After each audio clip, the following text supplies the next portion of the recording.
Super saya at kontento ang mga fans na nanood ng Optimism concert ni Dua Lipa sa Philippine Arena na dinayo rin ng kanyang mga fans. Ipinost naman sa Instagram ng pop singer ang matagumpay niyang concert, sabay pasalamat sa mga kanyang Pinoy fans. Si Mark De La Rosa sa balitang yan.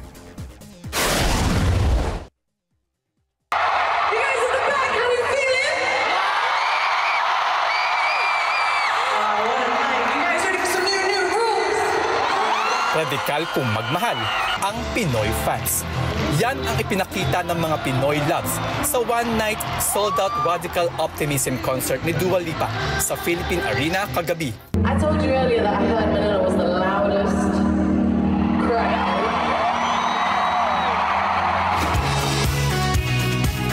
Maaga pa lang pumila na ang mga fans sa venue.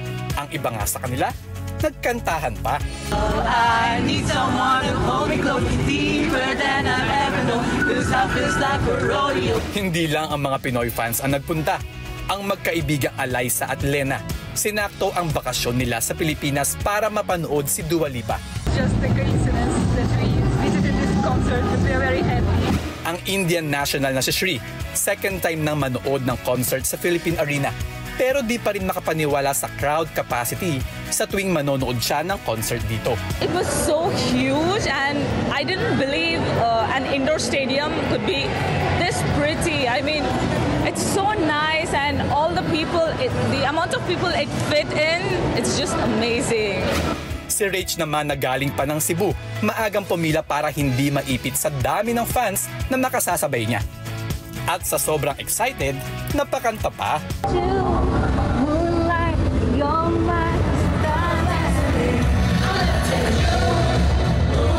Sulit na sulit ang mga nagpunta sa concert, lalo na nang kantahin na ni Dua Lipa ang kanyang mga sikat na kanta, gaya ng Levitating, Break My Heart,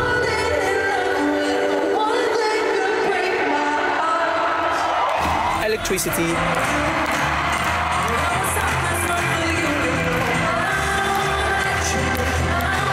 at Houdini.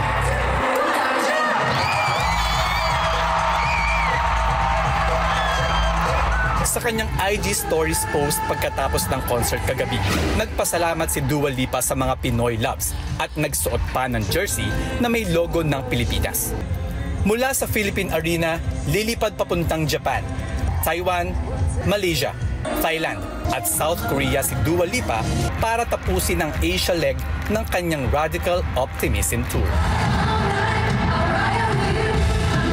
Mark De La Rosa para sa Mata ng Agila. Matatag, matapang, matapat. Maraming salamat sa inyo pong pagsubaybay sa Mata ng Agila Primetime. Para malaman ang matatag, matapang at matapat na mga balita, i-follow lamang at mag-subscribe sa @Net25 TV.